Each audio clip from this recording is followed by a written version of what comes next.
gente, tudo bem com vocês? Professora Arara Salgado da Mentoria SUS para concurso. E aí, como é que tá os estudos? Firme e forte?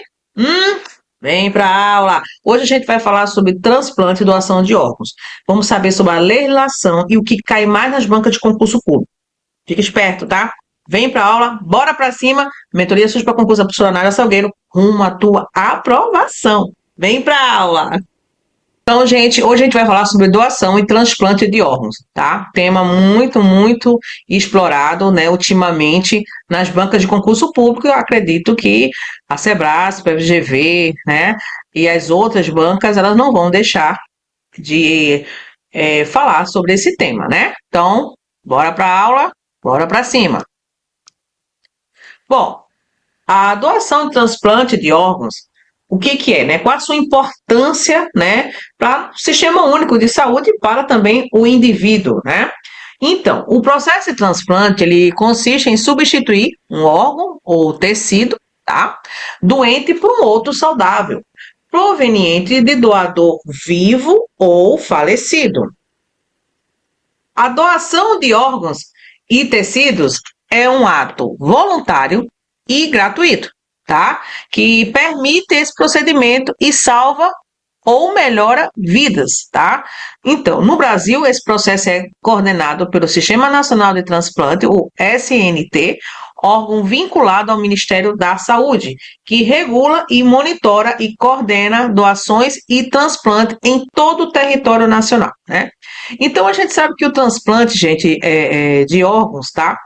É algo extremamente importante no Sistema Único de Saúde, né?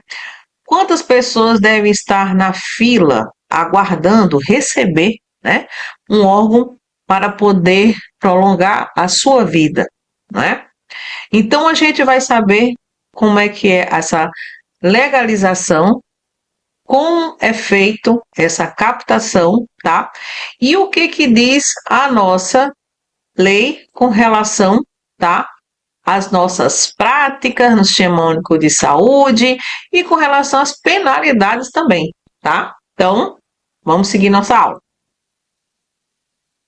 Bom, a Lei 9.434, de 4 de fevereiro de 1997, fala sobre a Lei dos Transplantes, né? E essa lei, ela tem o objetivo de regulamentar, tá, a remoção e o transplante de órgãos, tecidos e partes do corpo humano, garantindo segurança, gratuidade e dignidade, tanto para o doador quanto para o receptor. A lei busca estimular a doação voluntária e consciente e coibir o comércio e a exploração de órgãos humanos, né? Bom, a gente sabe que foi necessário nessa época e é necessário ainda hoje, tá, essa questão da legalização para poder impedir a questão do comércio, né, e a exploração de órgãos humanos. Então, a gente sabe que é um comércio, né, muito ativo, tá? Fora do Brasil é muito mais ainda, tá? E para proteger, né, os nossos usuários, se fez necessário essa lei, né? Essa lei, ela tem normas, ela tem penalidades, né? E que qualquer pessoa que vai infringir as leis, eles vão ser punidos conforme ela estabelecer, né? E a gente sabe que existe esse comércio, né? Pessoas que precisam de órgãos para viver acabam tendo essa questão da exploração do comércio, também a questão de pessoas que são raptadas, por exemplo, onde é retirados órgãos para poder ser comercializado. Então, por conta disso, foi necessário fazer essa lei para proteger e garantir a segurança, a gratuidade e a dignidade, entendeu? Tanto do doador, né, e para quem recebe também.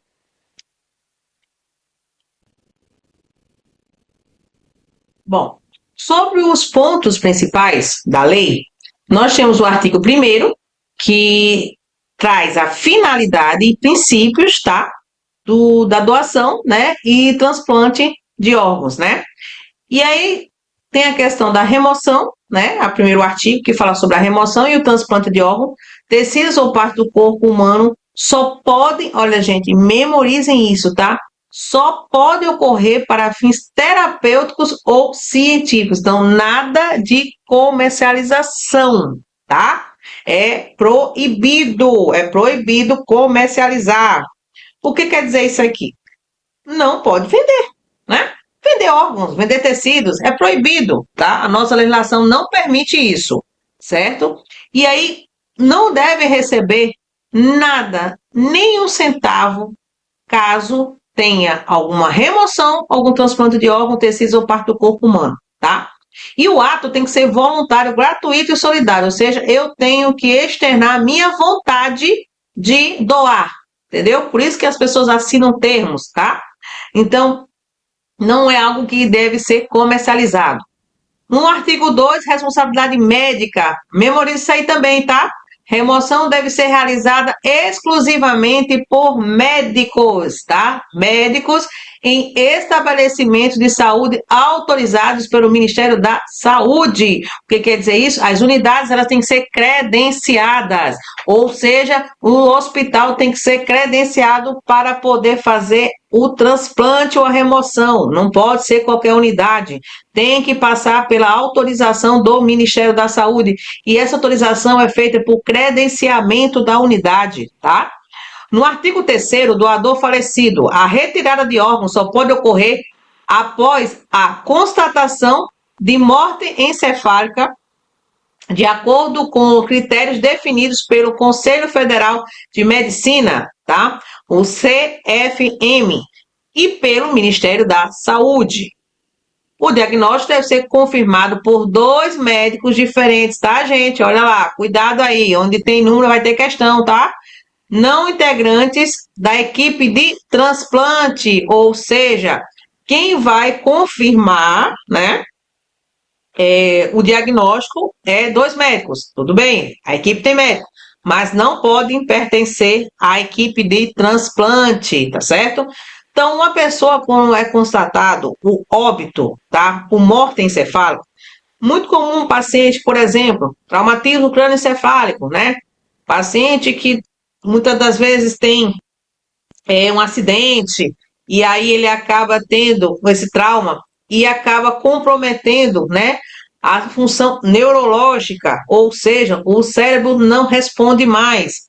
E aí, nesse caso, quando é diagnosticado uma morte encefálica, né, de acordo com os critérios do CERMI, e pelo Ministério da Saúde, quem vai dar esse diagnóstico são 2 médicos que não seja da equipe de transplante.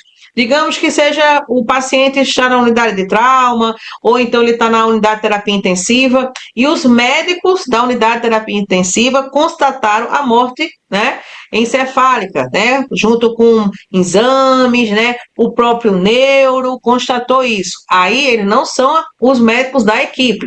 Então, nesse caso, é comunicado à equipe de transplante que tem um paciente com morte cerebral, ou morte encefálica, como a gente chama, né? E aí, nesse caso, aciona a família ou procura saber se esse paciente ele concorda, né? Se ele é voluntário, né? Em fazer a doação, né? Se ele for apto, né? Ou seja, se ele tiver condições de fazer essa doação, tá? Bom, com relação ao consentimento da família, que é o artigo 4.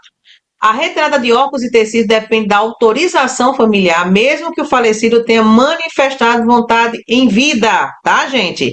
Tá? Então, a decisão cabe ao cônjuge ou parente até o 2º grau, entendeu? Ou seja, mesmo que eu quero que pode doar, eu não vou levar nada, né? A pessoa fala muito isso, né? Mas é necessário que a família autorize. Mas para autorizar, ou a pessoa tem um cônjuge, ou então são os parentes até o 2º grau, né? Então você veja, né, quem você pode. Existe a questão da mãe, né? Tem a questão dos avós, né? Às vezes filhos, tá? Então pessoas mais próximas, parentes mais próximos, tá bom? É o que vai colocar, vai decidir, né? Lá para que pode ou não pode retirar, né? Com relação ao doador vivo, né? O doador vivo pode doar, né? Ou seja, pode doar, por exemplo, órgãos duplos. Como assim? Como um rim, né? A gente já vê muitos casos. Pessoas acabam doando um rim, digamos que para poder salvar, né? um parente ou um amigo, não sei, né? Mas ele pode fazer a doação em vida. Ele doa um rim e ele fica com outro, certo? Também tem aquelas partes de órgãos regeneráveis, como parte do fígado, por exemplo, e os tecidos, como a medula óssea, né? Então, nesse caso, para o doador vivo, é necessário consentimento livre, esclarecimento e autorização judicial, tá? Se o receptor não for parente de até o quarto grau, né? Ou seja, digamos que eu quero doar para o meu filho ou minha mãe, ok? Mas se caso essa pessoa, né, o receptor não seja parente, só vai mediante, né, esse consentimento livre, esclarecimento e juntamente com autorização judicial. Aí sim, pode, tá? E detalhe, a remoção não pode causar risco grave à saúde do doador. Então, não é todo mundo que é compatível, né? Então, uma pessoa que já tem problemas renais, por exemplo, eu quero doar para o meu filho, mas quando eu sou uma pessoa hipertensa, ou então sou diabética, ou então eu tenho já problema renal. Não tem como, né? Ou seja, vai fazer, né? Pode até a própria pessoa que for receber o rins, dando exemplo do rins, pode ser que ele não seja, né, compatível, ou seja, ele crie uma rejeição e aí acaba o outro ficando, né, somente com um e ainda com um pouco deficiente, né, ou seja, frágil, né, porque ele já tem aquela condição pré-existente da doença, né? Bom, autorização, né, e controle, tá? Então, vamos lá. Somente hospitais, tá? E equipes autorizadas pelo Ministério da Saúde podem realizar transplantes. O Sistema Nacional de Transplante, que é conhecido como o SNT, é o responsável, tá, pela organização, controle e fiscalização, tá?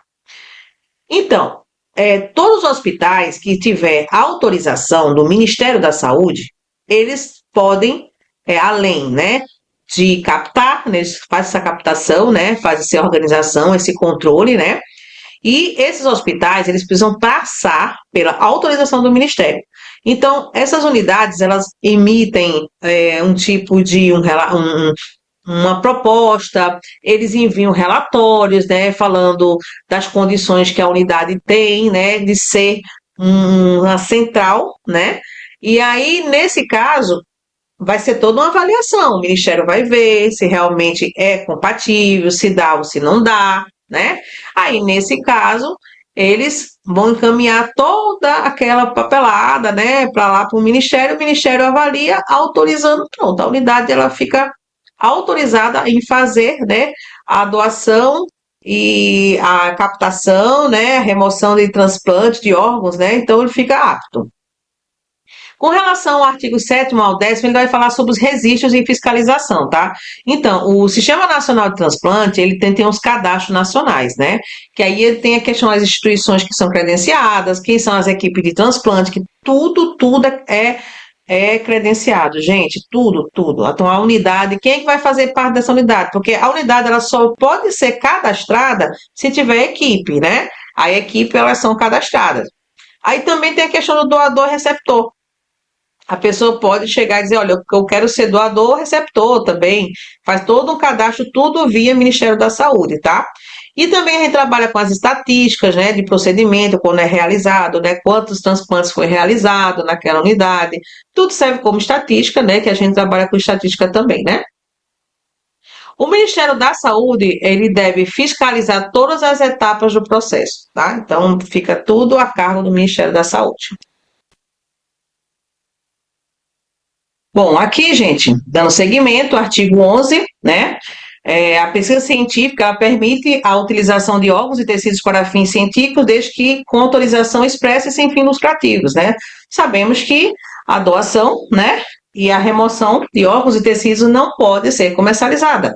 Então, ou para poder salvar vidas, ou então para pesquisas, ou seja, com fins científicos onde traga, né, alguma resposta, alguma enfermidade, por exemplo, né? Então, só nesse caso, nada de comércio. O artigo 12 respeita o corpo humano. Então, o corpo do doador deve ser tratado com respeito e dignidade, sem mutilações desnecessárias. Então, não fazer essa parte da doação, né? Ou seja, utilizar o corpo que foi doado sem a finalidade científica ou para salvar vidas, tá? E muito menos ser comercializado. Bom, o artigo 14, fazendo uma observação que por que nessa lei não tem o artigo 13, tá? E isso é interessante, porque isso ocorreu como se fosse um erro de digitação, tá? Aliás, perdão, não é um erro de digitação. Pode pensar que eles erraram, né? Mas não foi. Por incrível que pareça, existe um motivo porque não tem o artigo 13, tá?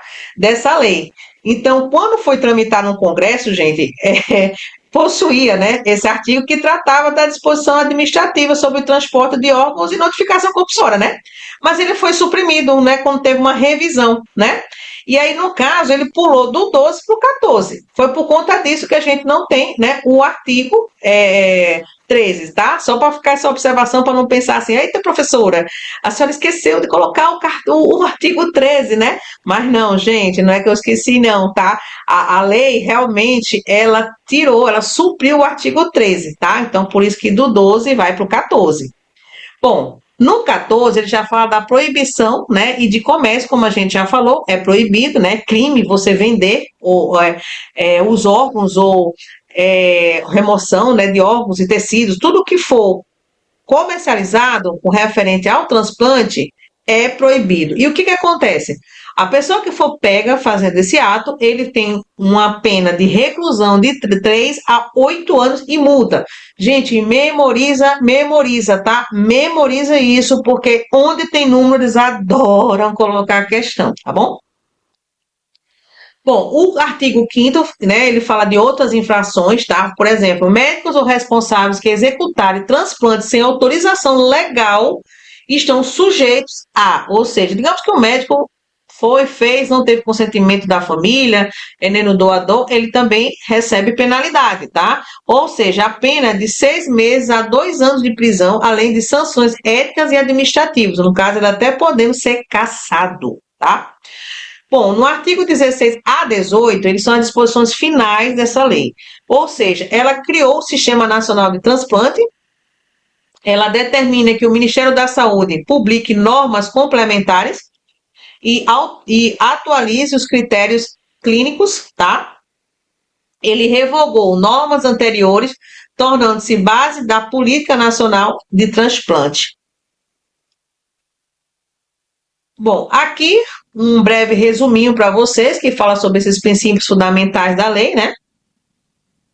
A questão da gratuidade, ou seja, nenhum tipo de pagamento deve ser feito ao doador ou família, né? Consentimento, é obrigatório o consentimento livre do doador, vivo ou da família do falecido. Da legalidade, somente hospitais autorizados podem realizar transplante. Segurança, diagnóstico de morte encefálica deve seguir critérios técnicos rigorosos. Dignidade humana, o corpo deve ser tratado com respeito, comércio é crime, tá? E equidade, o Sistema Nacional de Trânsito garante acesso, Sistema Nacional.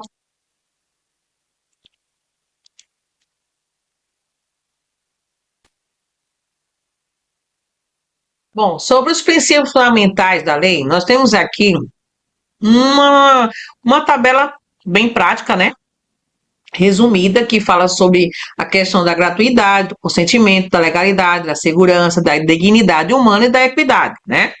Então a gente sabe que não pode ser cobrado nenhum centavo, a família tem que autorizar, certo? Os hospitais só podem fazer transplante quem for legalizado, certo? Com relação à segurança do diagnóstico, é necessário ter 2 médicos para poder confirmar, né? E que não seja da equipe, tá? Com relação ao corpo, ele deve ter respeito, tá, gente? Respeito, que o comércio, ele é crime, tá? E a questão da equidade, a gente chama aqui para vocês a atenção do Sistema Nacional de Transplante, né, gente? Foi criado, certo? Ele garante esse acesso justo e igualitário aos órgãos, né? A questão da equidade. Como assim da equidade? Lembra da equidade? Lembra do SUS? Ó, mentoria SUS para concurso, na funcionário Salgueiro? Lembra da lei? Então, equidade é o quê? Tratar desigual desiguais, né? Então, temos uma fila. Digamos que a pessoa está na fila e ele agrava o caso dele, ele passa na frente da fila. Por quê? Porque é a questão da equidade, entendeu? Tratar desigual os desiguais, certo? Bom, além da lei, nós temos um decreto, né? Sabemos que toda vez que sai uma lei, tem que ter um decreto para legalizar, né? Ou melhor, regulamentar essa lei, né? Então, o que que regulamenta? O que que regulamenta? Nós temos aqui o decreto 2.268, de 30 de junho de 1997, que ele detalha o funcionamento do Sistema Nacional de Transplante. Então, como é que vai funcionar isso, né? Então, ele bota como é que é o funcionamento. Então, o objetivo desse decreto é justamente organizar a forma administrativa, técnica e ética, né, das ações de doação e transplante de órgãos conforme a lei, né? E aí, quais são as principais distribuições, né, disposições? Então, nós temos aqui a estrutura do Sistema Nacional de Transplante, né, que é composto, tá, pela Coordenação Geral, que é no caso o Ministério da Saúde, né? Nós temos os Centros Estaduais de Transplantes, que é o CETS. Nós temos as comissões intra-hospitalares de doação e órgãos e tecidos para transplante, que é o CIHD, chama HCI-DOTS, né, chama, é o CIH-DOTS, que a gente chama, né, assim, como junta tudo. Cada instância tem funções de coordenação, notificação e controle de qualidade, né, então tudo isso aqui são praticamente a estrutura administrativa, né, do Sistema Nacional de Transplante. Então, quais são as funções do Ministério da Saúde, né? Bom, o Ministério da Saúde, o que ele faz na sua instância? Autoriza e fiscaliza as instituições que realizam transplante, organiza listas únicas de receptores, né? Por tipo de órgão, define critérios de prioridades e compatibilidade, né, para alocação de órgãos, tá? E publica normas técnicas e protocolos clínicos. Então, essa é a função do Ministério. E qual é a responsabilidade das instituições? Bom, já nas instituições é manter a comissão hospitalares, que é o CIH-DOT, né, DOT, é obrigatório, tá? Garantir o registro e notificações de todos os casos de morte encefálica, enviar relatórios reguladores, né? Os regulares, perdão, também reguladores ao centro, tá? De transplantes, tá? E a coordenação geral também do Sistema Nacional de Transplante. Então, a responsabilidade da instituição, além de manter essas comissões, é registrar, né? Caso o paciente tenha morte, né, encefálica, tem que ser registrado, vai enviar relatórios, essa parte administrativa, né, que manda tudo para a coordenação geral. Tem o controle da lista de espera, que é a ordem da lista, é definida como. Muita gente se pergunta como é que é feita essa lista, como é que é essa ordem dessa lista, né, gente? Então, essa lista de espera, como a gente chama, vai depender muito da compatibilidade sanguínea, tá? E tecidual, que é o HLA, a gravidade do quadro clínico, o tempo de espera e a disponibilidade logística. Com relação à ética e transparência, tá? Então, o processo deve ser público, auditável e transparente, sem privilégios pessoais, regionais ou financeiros. A divulgação da identidade dos doadores e receptores é proibida, tá, gente? Ninguém vai saber não, tá? Essa história diz, eu quero saber quem foi que doou, nem quem recebeu, não pode, é proibido, tá? Existem sanções administrativas, por exemplo, estabelecimentos que descumprirem regras podem ter autorização suspensa ou cassada, além de responder processos éticos e criminais, tá? Bom, com relação à portaria que saiu, né, em 2000, a portaria 2600 de 2009 do Ministério da Saúde, ele fez ele complementou, né, a lei e o decreto. Ele fez um tipo assim, ele definiu alguns critérios técnicos e operacionais com relação ao transplante de órgãos, né? Ele fez a questão da organização das centrais estaduais, né? E também, que no caso aqui foi muita questão da regulação, né? Então ele criou essas centrais, praticamente, e também o CIH-DOTS, né? Também a questão dos critérios de alocação de órgãos e responsabilidade dos profissionais e também a exigência da biovigilância e registro nacionais. Então, ele fez um tipo de uma implementação, né? Então, essa portaria, ela implementou um pouco, tá, a lei e o decreto da remoção e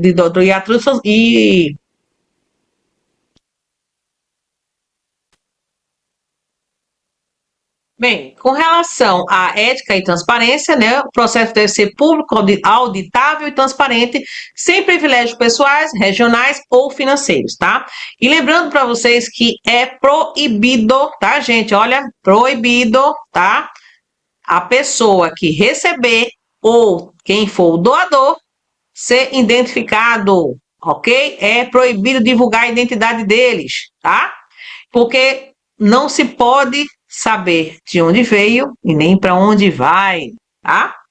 Então, sanções administrativas podem acontecer, porque se o estabelecimento descumprir alguma regra, tá, da lei ou do decreto, eles vão ter autorização suspensa ou até cassada, tá? E vão responder processos éticos e criminais. Com relação à portaria de número 2.600 de 2009, ele veio com uma implementação, tá, gente, da lei e do decreto. Ele definiu o seguinte, isso foi questão do Ministério da Saúde, né? Ele achou pertinente, né, fazer essa portaria para poder alinhar algumas coisas. E uma delas foi justamente a organização das centrais estaduais e do CHI-DOTs, né? Também os critérios de alocação de órgãos e responsabilidades profissionais, e também a exigência da biovigilância e registro nacionais. Então, foi isso que veio, tá, essa portaria. Aqui, um outro resuminho para vocês, um resumo bem comparativo com relação à lei e o decreto, tá, gente? Então, nós sabemos que, com relação à lei, a natureza dela, né? O que a lei fala e o que o decreto fala? Um define os princípios e direitos legais, o outro vai regulamentar a parte operacional do sistema, tá? E aí, o foco. A lei, ela focou mais na doação, e no transplante e nas proibições, né? E o decreto foi na estrutura, na gestão e no funcionamento do Sistema Nacional de Transplante. Com relação à autoridade, a lei passou pelo Congresso, tá? E o decreto, Ministério da Saúde, né? Aí, questão ética, né? A lei, gratuidade, consentimento, dignidade humana, decreto, transparência, fiscalização, equidade, né? Aplicação em todo o território nacional, né? Decreto em todas as instituições credenciadas. E a penalidade, pela lei, criminais e administrativa. E o decreto, administrativas e disciplinares. Então, esse aqui, gente, é um resumo comparativo entre a lei e o decreto, tá? Bom, algumas coisas que precisam ser ditas com relação à doação e transplante de órgãos, tá? Primeiro, com relação à base biológica, por que e quando são necessários transplante e situações que requerem transplante? Em que momento uma pessoa entra, né, na lista de transplante? Então, quando tem uma insuficiência de órgão vital, né, por exemplo, falência renal terminal, cirrose hepática avançada, insuficiência cardíaca, etc. Doenças e danos irreversíveis que impedem o órgão de funcionar adequadamente. Em casos de tecidos ou células que substituem ou ajudam funções, exemplo, medula óssea, né, para leucemias, né? Outra coisa muito importante que a gente não pode deixar de mencionar é a importância da compatibilidade da imunologia, né? Porque é todo mundo que é compatível para doação, tá? Por isso que faz exames para saber quem é o receptor, né? Então, para que o órgão ou tecido funcione no receptor, é necessário fazer exames, né? Que vai ver a questão da compatibilidade, gente. Grupo sanguíneo, peso, altura, tamanho do órgão, né? A tipagem LHL, a tipagem HLA, né? No caso do rim, por exemplo, né? Questão do sistema imunológico do receptor, né? Pode reagir contra o órgão estranho, né? Por isso se usam medicamentos imunossupressores para evitar a rejeição do enxerto, por exemplo. A preservação do órgão fora do corpo do doador até a implantação do receptor é um período crítico que exige técnicas de conservação e transporte, tá? Então, existe uma equipe que faz o trabalho do transporte. Bom, Com relação à identificação do potencial doador, né? Ou seja, no ambiente hospitalar, geralmente em UTI, né? Que o paciente fica aguardando, né? Receber, né? O doador. O paciente com condições neurológicas graves, né? Por exemplo, uma morte cerebral, ele pode ser identificado como um potencial doador, né? Existe uma avaliação de critérios clínicos, hemodinâmicos e exames complementares. Então, assim, muitas das vezes, os doadores, né, estão nas unidades de terapia intensiva. Quando o médico, ele certifica, né, que esse paciente está em morte cerebral, e aí ele aciona a central de transplante para verificar se esse paciente, ele é voluntário ou não, né? E aí vai fazer os exames para saber se ele é apto, né, para poder ser doador, tá? Então tem toda essa tramitação, esse fluxo, né?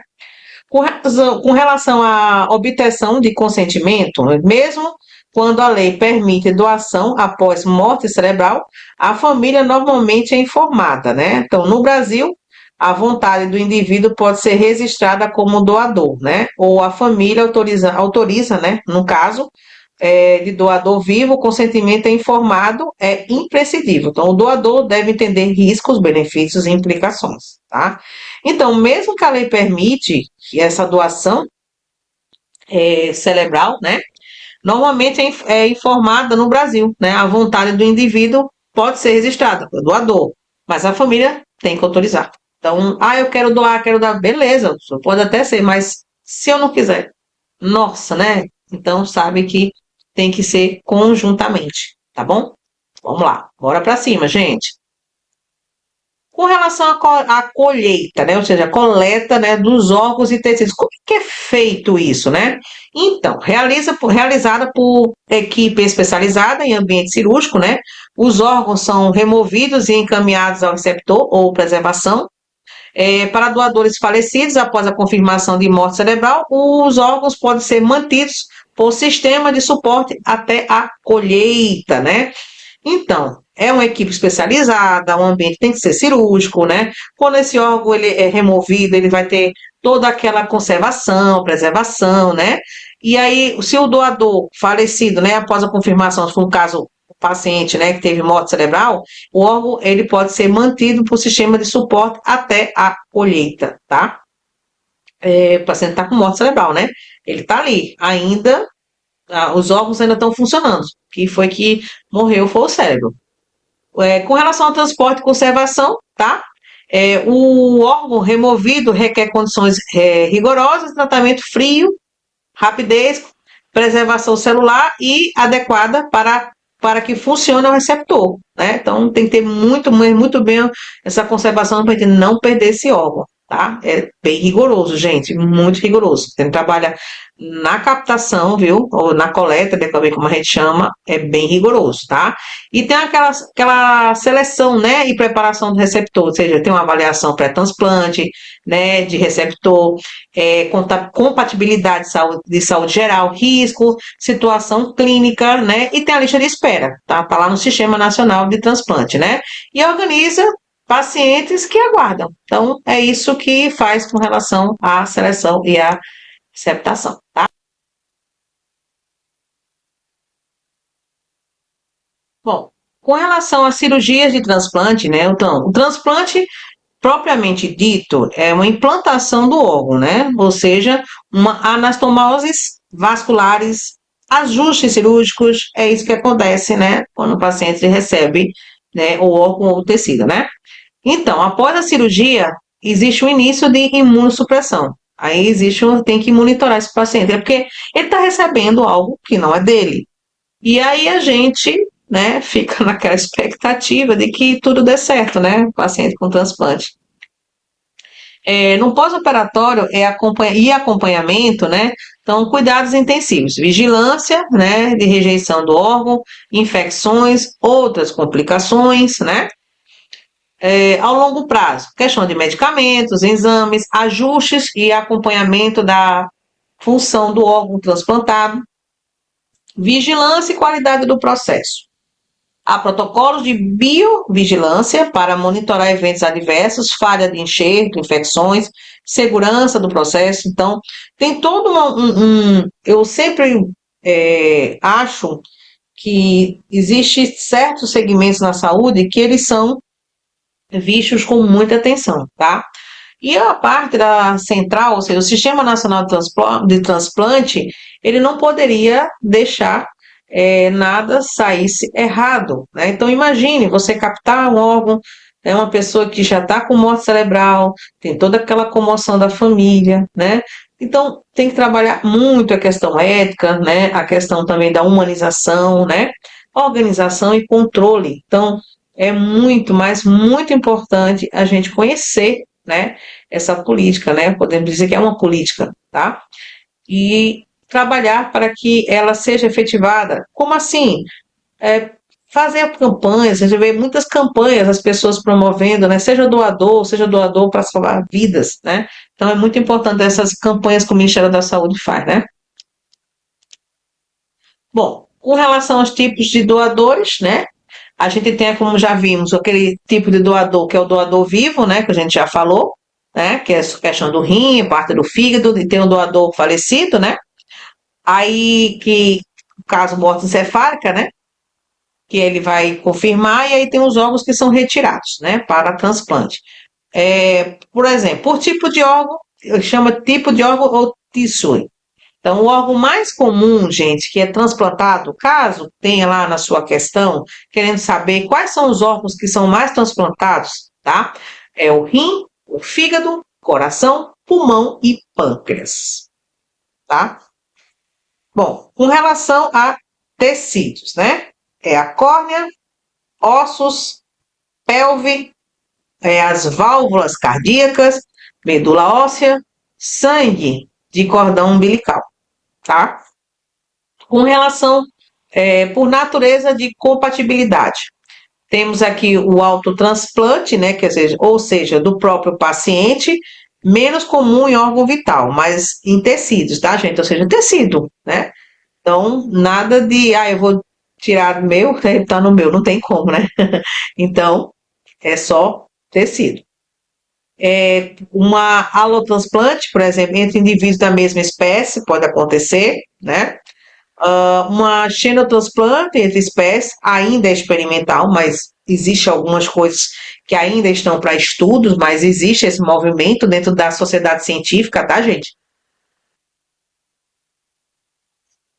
Bom, com relação aos riscos, desafios e complicações, o risco para o receptor é a rejeição, né? A rejeição do órgão, né? Ou seja, o sistema imunológico ele vai atacar o órgão transplantado, ele vai achar que é um invasor e vai atacar. Questão das infecções, como o paciente ele vai estar imunossuprimido, né? Então ele é muito, muito suscetível a infecções. O receptor ele fica muito fácil, né? Fica muito fácil para ele adquirir as infecções porque ele está com a imunidade baixa.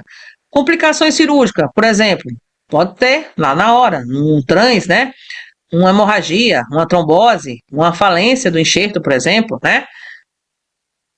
Ao longo prazo, temos os efeitos dos medicamentos imunossupressores que têm o risco de câncer e problemas metabólicos, né? E com relação para o doador vivo, né? É muito importante avaliar bem esses benefícios e riscos, né? E garantir o consentimento bem informado para não ter nenhum problema. Então, tem que ficar tudo bem alinhado, tá? Desafios do processo, né? Então, qual o desafio, gente, que a gente tem hoje com relação a transplantes? Escassez de órgãos disponíveis, né, gente? Há muito mais demanda do que oferta. Manutenção da qualidade dos órgãos, o tempo de isquemia, transporte, né? Falta de conscientização da população sobre doação, aspectos logísticos de coordenação entre hospitais, equipes, Sistema Nacional de Transplante, né? Com relação à segurança e vigilância, o que a gente traz para vocês aqui? O monitoramento, né, de eventos adversos no processo de doação e transplante. Protocolo de biovigilância para garantir a segurança do receptor e do doador.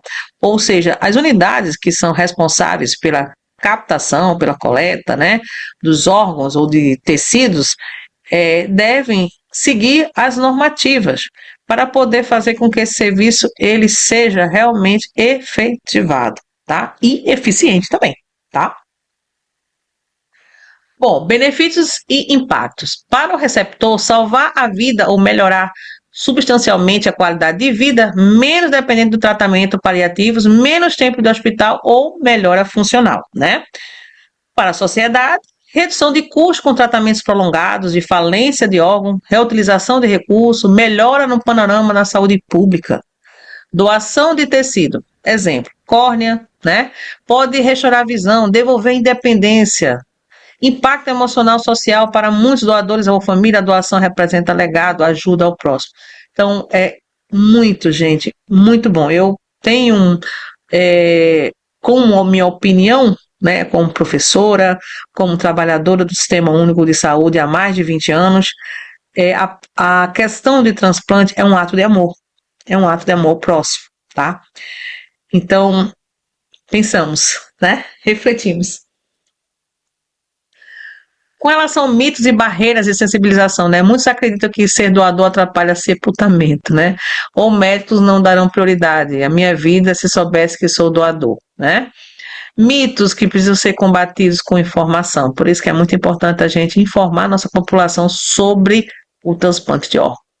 Falta de informação, desconhecimento da família sobre a vontade do falecido, barreiras culturais ou religiosas.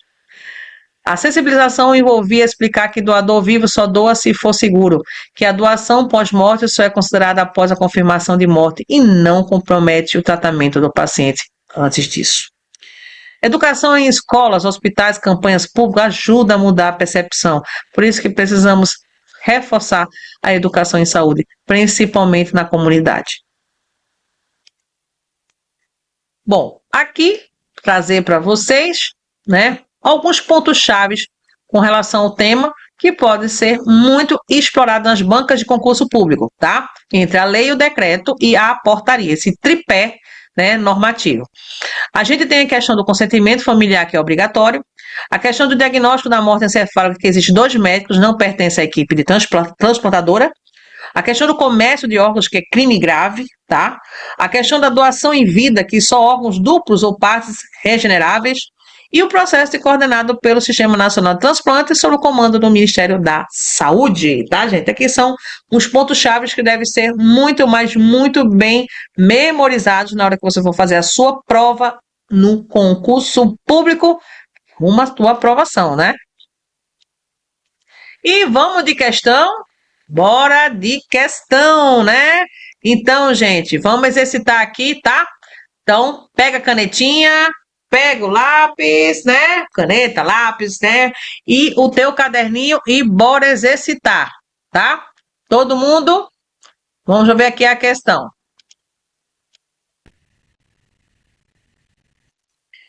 Questão número 1. De acordo com a Lei 9.434 de 1997, a remoção de órgãos, tecidos ou partes do corpo humano somente pode ocorrer 2 pontos. Letra A, para fins terapêuticos e científicos, mediante a remuneração. Letra B, apenas em casos de urgência vital comprovada. Letra C, para fins terapêuticos ou científicos, de forma gratuita e voluntária. Letra D, quando houver autorização judicial. Letra E, apenas em instituições particulares. Bom, gente, a gente viu aqui que na aula, tá? Que, de acordo com a lei, a remoção de órgãos, tecidos ou partes do corpo, ela tem com a finalidade, né, terapêutica e científica e não pode ser comercializada, né? Ela tem que ser de forma gratuita, tá? Então, nesse caso aqui, o nosso gabarito é a letra C. Ok? Não pode vender, tá? Questão 2. O diagnóstico de morte encefálica deve ser realizado. 2 pontos. Letra A, por um único médico especialista em neurologia. Letra B, por 2 médicos distintos não pertencentes à equipe de transplante. Letra C, por qualquer profissional de saúde. Letra D, somente com autorização judicial. Letra E, mediante laudo do Conselho Federal de Medicina. A gente viu na nossa aula que uma pessoa com diagnóstico de morte encefálica, ela deve ser realizado mediante de 2 médicos distintos, tá? Não pertencendo à equipe de transplante. Ou seja, letra A está errado porque aqui diz que é o único médico e tem que ser especialista em neurologia. Não é necessário ser tanto especialista em neurologia e não é só apenas um médico. Pode até ser que ele seja especialista em neurologia, que até dá, né, uma credibilidade melhor no laudo, mas a questão está errada pelo fato de dizer que é só um médico, tá? Aqui na letra C está errada porque qualquer profissional de saúde. Não, não é qualquer profissional, não. É só médico, né? Letra D, somente com autorização judicial, não precisa de autorização judicial para poder fazer o transplante. No sentido, né, que a gente fala, quando existe consentimento da família e, né, da pessoa. A questão judicial é em outro aspecto, tá?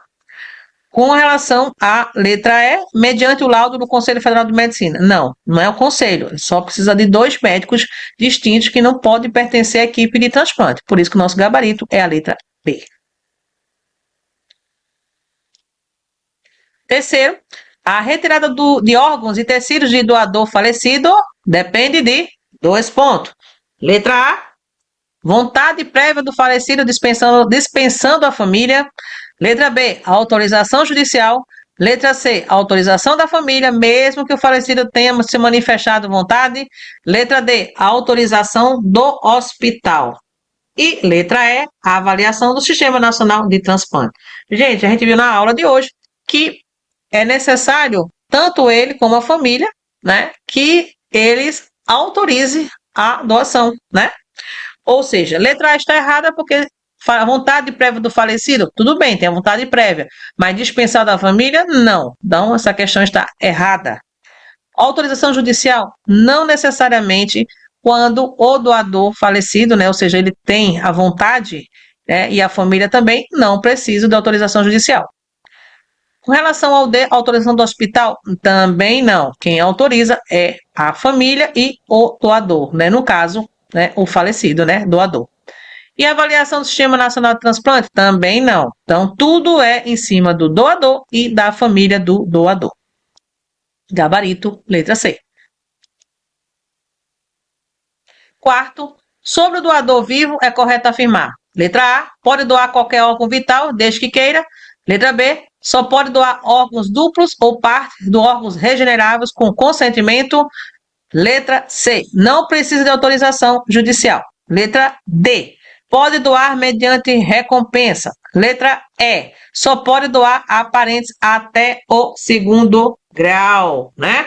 Gente, a gente viu aqui com relação ao doador vivo, que é correto afirmar, né? Que para poder ele doar, ele precisa ter órgãos duplos ou parte de órgãos regeneráveis, né? Com consentimento, né?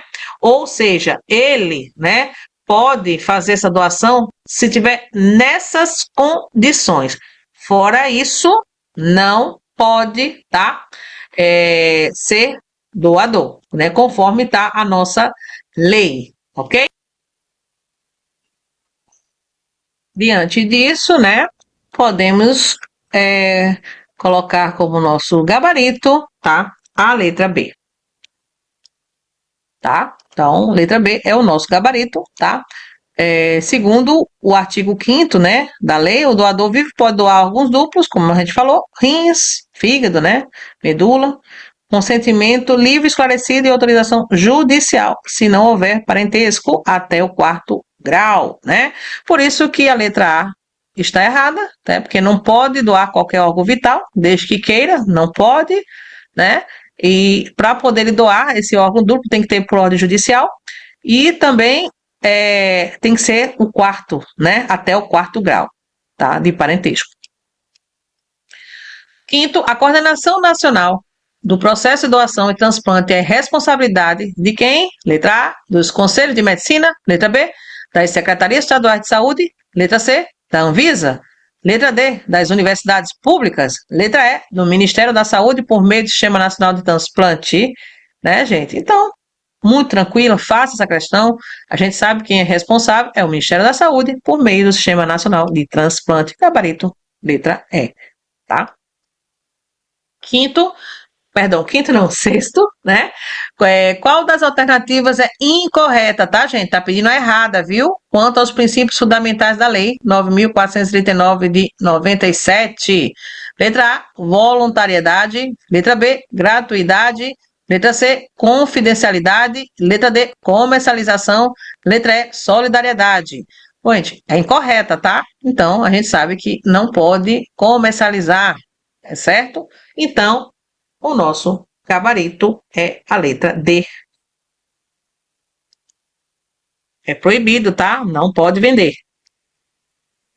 Sétimo, é crime intermediar, comprar ou vender órgãos humanos, sendo a pena prevista de, então, qualquer comércio, qualquer pessoa que for pega, entendeu? Cometendo este crime, ele vai ter uma penalidade. Que penalidade é essa? Letra A, detenção de 1 a 3 anos. Letra B, reclusão de 3 a 8 anos e multa. Letra C, reclusão de 10 a 20 anos. Letra D, suspensão do CRM.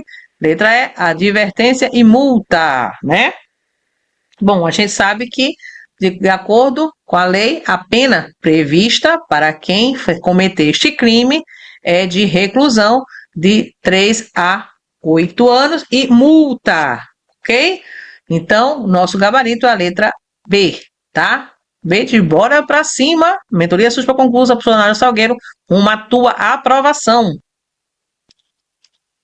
Oitavo, segundo o decreto 2.268 de 97, é a lista de espera para transplante segue critérios, exceto, bom, qual é o critério que não é seguido, né? Que não está aqui nas nossas alternativas. Bora ver? Letra A, compatibilidade sanguínea.